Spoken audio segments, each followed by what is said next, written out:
How the tables have turned for Agnew. Once Agnew was behind bars, a slave of the Screamer unit, or I guess experiment would be more accurate, wouldn't it? But now, though his revenge isn't exactly direct, Agnew has it with the Spider Foreman, who, by the way, is insanely strong. I forgot how strong this dude was. We are going to be training with this guy soon. We need to section off a little bit of base for it. We could do it over here. I'd like to expand the base though. I mean, it's like big enough, but most of this terrain is kind of dog shitty, if you ask me. So I think our little like combat arena is going to be across the road here. We're going to need walls. Normal tiny walls should do the trick. We're going to need 2 gates to act as like a airlock. Yep. So basically, in order to make like a training arena, you just need to section it off in such a way that your guys don't have a clear path to the zone. I like to have an airlock because I don't like it when my prisoners get away. And if they have a clear line of escape, they will try to run away. This area is too tiny. Maybe I need to do it over here. That's freaking beautiful. The training will begin soon. We've got a crab. They absolutely BTFO'd the crab. It has been destroyed. We have enough building materials, I think. Though it's looking a little bit dubious. Maybe, Reaver Slave can get on that. Reaver Slave has been kind of slacking in terms of labor. Honestly, compared to the security spiders, these normal, like, crabs are kind of a joke. So the real question is, do I have copper? Yes. Oh my god, yes, I have just enough. We're gonna have a skeleton repair bed. It's gonna need 5 iron plates and 2 copper, or 5 electrical components and 2 copper. It's just gonna go in the center here. If we can ever knock off one of that robot's legs, we'll be able to confine him to that table forever, which will be a fate worse than death, which is actually ideal. You know, assuming you can feel pain, which I don't know if skeletons actually can. So let Agnew repair as well, which will be cool. And if we ever get anyone with a limb knocked off, then that as well. Speaking of, we might as well get Agnew repaired up. Unfortunately, I can't fix Agnew's vocal cords or vocal unit. Though maybe that's a good thing. Really depends on Agnew's personality's like. At least that's Skinfist muses. We should have a decent amount of steel armor in the tank, which I figured I would showcase at the start of the episode here. Skinfist, obviously, as a heavy armor user, is going to be one of the first to equip these steel armor. So we have a few options. I'm going to start off with the stuff I'm not wearing, which is the steel rags, which are just armor rags, but slightly buffed percentage-wise. I don't have like a set of normal armored rags, but they're made with steel. They're slightly stronger. They also have 100% chest coverage and 10% stomach coverage. Normally it's 90-20. I figured it'd be nice to be like a nice change of pace. We've got some steel samurai armor, which is probably going to be worse than the masterwork grade stuff I've got on. But if we were to have some specialist grade armor, it would be a slight improvement in that way as well. Then there's this beauty, which is the steel helm. Oh, we have a masterwork grade one. The steel helm. It's got less cover resistance, that's interesting. The steel helm, it... Oh my god, I forgot Skin Fist look like that. The steel helm is an improvement, in theory, over the samurai helmet. We may or may not need to tweak some values. Its picture's like a mix of the armored plates and stuff because it covers the whole of the head. I wanted to use like a different model than the samurai helmet, so I figured it would be cool to, well, you know, have a variety in the armor so that you can just like at a glance differentiate who's in steel plate and who's not. There is Ashlander jackets as well, which is a mix of the plate jacket and the Ashlander, the dust coat. It is not like super duper protective, but it does have the same like weather protection as a dust coat would and very good coverage. I feel like it is a cool set of armor. I don't think it's one that I would necessarily use late game. I mean, it doesn't, instead of having a dexterity penalty, it has DAC damage and attack speed. Does it not have a attack speed penalty? I mean, it's not that protective. There's an attack damage penalty, so it doesn't like screw up your like multipliers if you have robotic limbs. In theory, I could give Skin Fist the steel breastplate, but I really want him to have Skin Fists, so that means he's gonna need arm protection. Great, great, great. I think that's pretty much all on that front for now. We're gonna need some more steel plating, which means we're gonna need some more steel bars. Looks like we've got some of them cooking, but it will take time, as it always does. In the meantime, I'm going to take a peek at the Spider Foreman's equipment and see I've equipped him with things. Honestly, he probably should get some steel samurai armor. I've given him a very shitty staff that I personally made in this weaponsmith. Who else do I want to train? It's got to be Meow and I guess King. I don't think... Yeah, here we go. Els. That's a good one. We're going to bring these four in as my backup guys because I don't think there's any universe where Skin Fist defeats the Spider Foreman. And we are shutting these doors. So it'll be just Skin Fist and the Spider Foreman.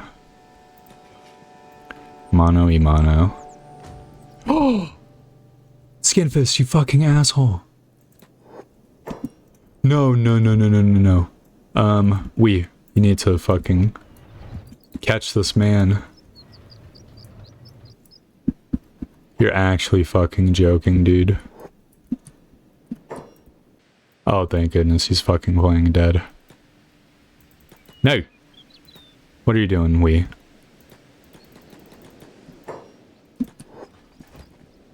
Fucking hell, dude. I remember now. I used to, when I did this, I used to have a fucking camp bed that I would put people down in. One of these guys have a fabric. You can pick a fabric up from here, right? We might as well grab one. We're gonna make a quilt cloth camp bed. Unfucking believable, dude. Oh. So we're gonna put down a camp bed. When you put an enemy in a camp bed, they like instantaneously step out of it, and it prevents the thing where they, you know, fly like a fucking bird. Alright. Yep, there we go. Come on, Skin Fist. I mean, Skin Fist is heavy training, is mildly training dodge. There we go. I need to see what percentage training Skin Fist is getting. 3% on a miss. That's pretty good. We have very limited options for our a weapon we could make. I think a Jeet would be the platonic ideal for what I could give the Foreman, but unfortunately I only knew how to make staves because I've never picked up any weapon recipes, I guess. You probably can add one more person to the training squad, which is going to be King for now. So I'd like to get more attacks and then defense in. Skinfist already. Oh, look at that. It's beautiful. I wonder how much XP he got there. Oh, like 6%. Yeah, with 2 people, we're starting to actually get opportunities to smack this guy. I think this is going to be perfect. The ultimate training dummy.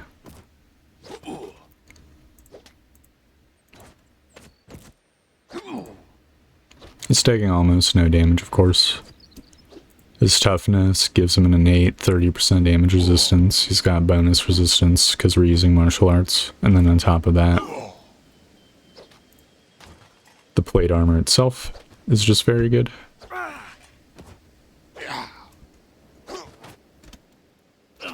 It does lower his, like, attack stats somehow, I think. So it might be worth, like, getting, like, a quilt cloth set or something, because most of her damage is blunt anyways.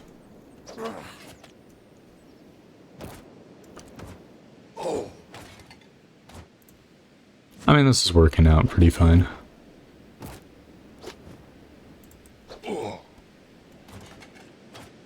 Oh my god, Ken got a super kick in. That's so badass.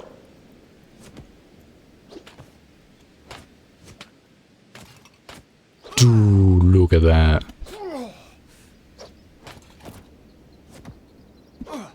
Dude, they're doing pretty good against the Spider Foreman. I was expecting someone to go down by now already. Skinfist has almost gotten another hard-fought level in attack. This is the sort of like training I was doing in my first playthrough. I normally am really reticent to do it because it is kind of insanely tedious, but I think in order to hit the high up martial arts levels, we're going to have to resort to such training methods, as there's no way to temper our damage. Normally, like, the way to train your attack and stuff is just to, like, equip a really dog shit weapon so you can hit a foe a bunch of times each fight. But obviously, with martial arts, there's nothing like that.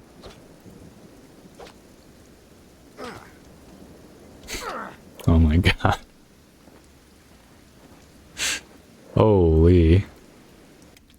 We're moving in the next two. It'll be Els and Rain the Giant. Guess Kang is going to be resting in the Acid Rain. He's got 70% protection, so it's not like too bad. It's going to be a little bit sketchy for Skinfist. I just want him out of the way for now, though. Plus, who knows, he might actually be able to out-heal the Rain. They're really going for the jump attack tech. Dude, what a series of blocks. Rain's getting 4% on each missed hit. L's. It's 3%. Surprisingly. I guess L's martial arts aren't actually all that hindered with this equipment somehow. I'm not sure how though. Because the trader's backpack should be effing this stuff up. Does it not apply to martial arts? It might only be attack and defense. Oh my god, the spinal tap. Alright, Kang, pick this guy up. He definitely needs to go into the repair tank, but we also need to go into the repair tank. Kinda is what it is. Agnew. You might as well repair this guy. Not that he super needs it. It's the vast majority of the damage is blunt damage. We're gonna be beating this guy up from time to time, but I think we are gonna need more training partners if we're gonna want to really just maximize our experience points. You know, while we let the robot heal, I think I'm gonna do a quick selling stuff trip. So it has been a while and I've noticed that all my like food containers are full. We'll get L's and Skinfist on a little road trip together. Just sell like a full container of food cubes pretty much. Oh, they actually have masterwork legs and hang. I had no idea. I think we're gonna start needing spare limbs once we start encountering the anti-slavers. So I'm gonna go for it. I think having pairs is the best for now. So L's has 62 dodge and 58 martial arts. Skinfist 83 dodge, 65 martial arts. I'm gonna pick this guy up and put him into the bed. And so the battle begins, as is custom.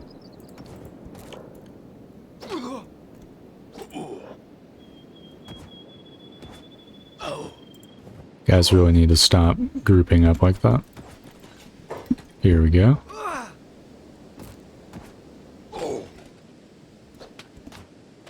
Beautiful stuff right there. Honestly, I really hope they stick with the multi-hits, because they get XP for each individual strike that makes it through. Or not makes it through. You know, is blocked, I mean. Okay, he really has it out for Skinfist. I guess he recognizes the, like, leadership energy. Alright, beautiful. These two can rest up a little bit. We'll get Agnew on repairing duty. So how much did Skinfist improve? He got almost like 2 levels. I mean, he literally got 2 levels, but he was pretty close to 66 when he went into this fight. And he's at 67, 70% XP. L's, I have no idea. I should have checked him in advance. Same with King and Meow, but I assume... I mean, they were hitting the crap out of that Foreman, so clearly they're getting some amount of XP, right? I guess while they rest, I'm going to create some normal beds in here, at least if I can squeeze it. I think just 2 of them should be enough. Wait, where's the spider Foreman?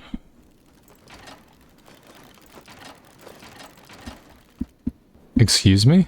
I mean, if he's going back to the spider base, he'd be going south, right? Did he have, like, enough lockpicking to just, like, yoed out?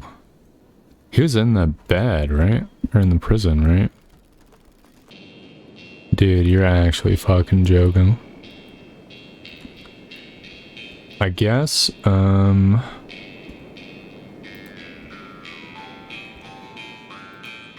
There's like two possibilities. Both of them are very dumb. A, the fucking spider foreman escaped containment via lockpicking. Which would mean that his character must have just had like 75 lockpicking or some shit. You know, as it happens, right? Some characters just have a naturally high lockpicking skill. 2, we fucked up putting them in somehow.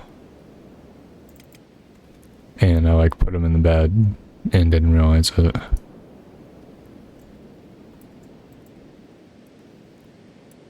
Oh my god, dude. Well, luckily we're gonna be fighting a bunch of tough dudes anyways.